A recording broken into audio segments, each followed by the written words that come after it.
Күп милләтле Кайбыш районында яшәүче төрле милләт халыкларының гореф-гадәтләрен, мәдәниятен саклап калу, аларны киләчәк буыннарга җиткерү максатыннан традицион кичке уен фольклор бәйрәме үз мәйданына катнашучыларны җыйды. Тулырак алдагы язмада.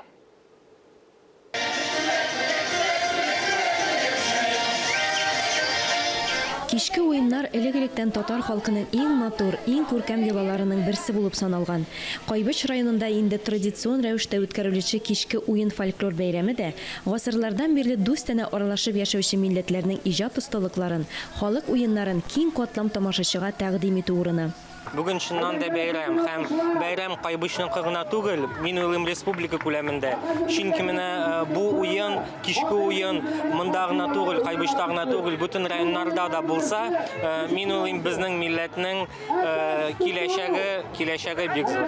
Бу бит инде иң мөһиме кичке уенның менә элек-электән килгән гореф-гадәтләребезне, элек-электән килгән уеннарыбызны аны матур иттереп, тагын да үстереп, матур иттереп яшь буынга бит инде бирү шартыннан эшлибез без моны. Безнең районыбызда күп милләтле халкыбыз яши, урыслар, татарлар, чуашлар, аларны да бергә кавыштырып дип әйтергә кирәк, бергә гореф-гадәтләрен барлап, инде аларның да үзләренең йолалары бар бит. Ул йолаларны бергә туплап, матур иттереп, менә шундый кичке уеннарыбызны үткәреп киләбез.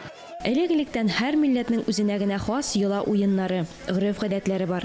Шушы хәзинәне саклап киләчәккә җиткерүче Бөтен дөнья татар конгрессы каршындагы Ак калфак татар хатын-кызлар иҗтимагый оешмасы рәисе Кадрия Идрисова гореф-гадәтләр, йолалар яшәсә генә милләт яши ди.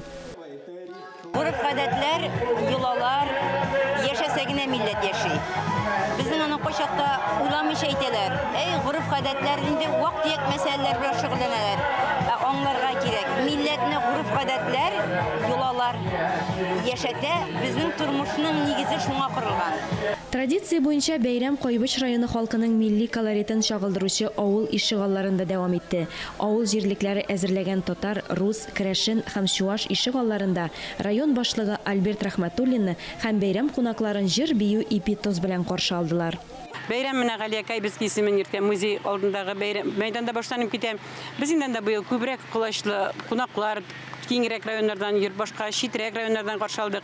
Быелгы бәйрәм уен фест белән кушылып китте. Ул битендә балаларның фестивале.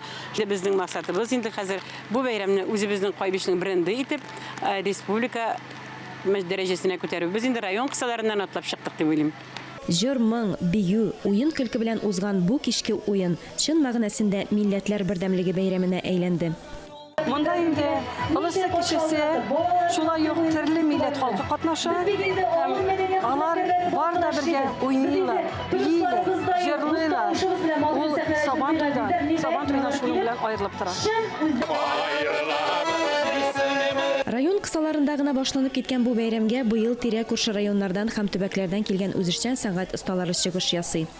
Жыл сайын шул бәйрәмне үткәрәбез инде. Хәзер уйнап җибәрәм.